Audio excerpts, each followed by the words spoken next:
Y'all, the details are coming out, and when I tell you they are disturbing about this case of the 4 Americans who were kidnapped in Mexico. 2 of them ended up dead, 2 of them are alive and are now back on U.S. soil. But we're about to get into this. I had to put my glasses on because we're about to do some reading, but the more I dig into this story, the more that people come forth and provide me with information, the more I'm like, So in case you don't know, these are the 4 victims from the kidnapping in Mexico. We have Zindell Brown, who is now unfortunately deceased, Latavia McGee, Shaeed Woodard, who is unfortunately now deceased, and then Eric Williams. So of the 4, Latavia McGee and Eric Williams are the only survivors of this kidnapping. So the reason why the 4 ended up in Mexico is because Latavia was scheduled for a tummy tuck procedure in Matamoros. So according to Zindell Brown's sister, who is a close friend of mine and actually gave me permission to post this, Zindell didn't even want to go. Now, I know people are saying, well, that's his relative, so of course you'll say that.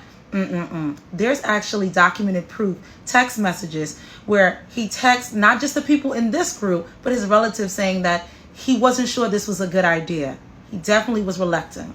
Of course, Latavia wanted to get this tummy tuck, so she kept pushing, and she finally talked everyone into going.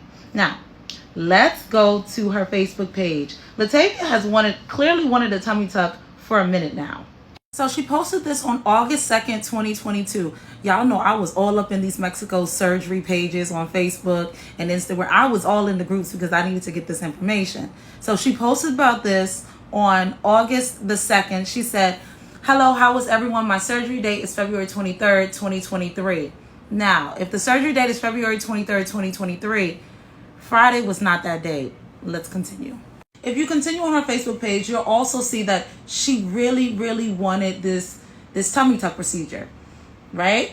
So now we have our map because I want to show you guys the timeline. So after she talked them into leaving, they left from South Carolina, Myrtle Beach, South Carolina. They rented the vehicle on Wednesday. Wednesday night, they left Myrtle Beach, South Carolina. Wait, I forgot to tell you guys this part of the information. There were actually 5 people in that vehicle, not 4 like what's being reported. There were actually 5, but I'm going to talk more about that in a second. Anyway, they leave Myrtle Beach, South Carolina, which is that first mark right there, and they get to Jackson, Mississippi.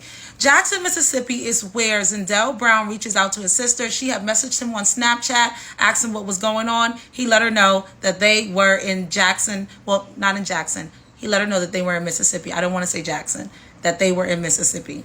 He even showed her a video of the bridge and said, "We're passing the Mississippi River." That was on Thursday when she spoke to him. So on Friday, she sent him another Snapchat. She sent him several Snapchats.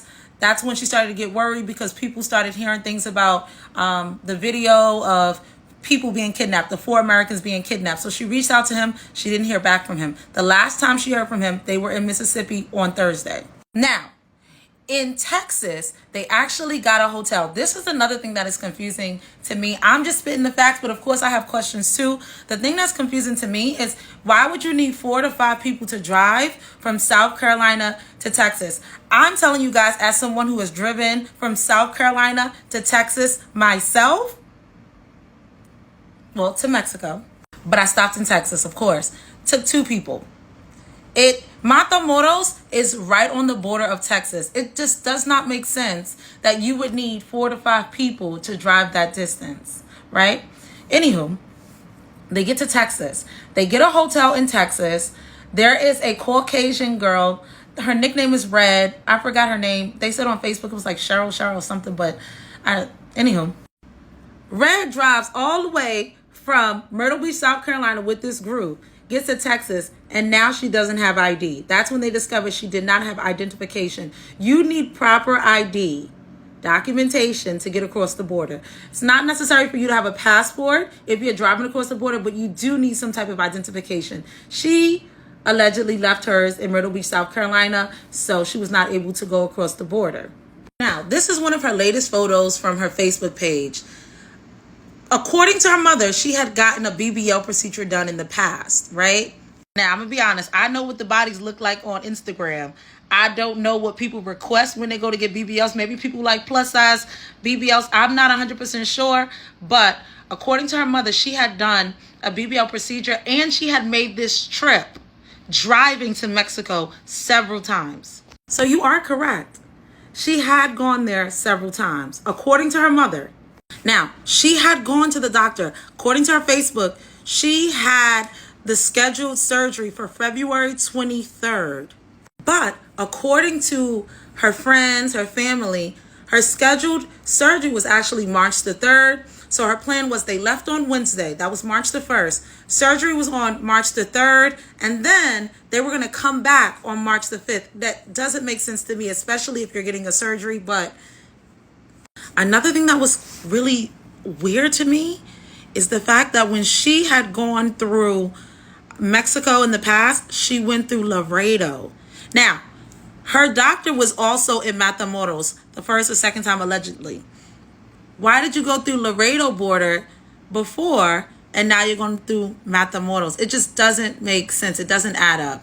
But that's just my 2 cents. Y'all know I'm just doing the reporting.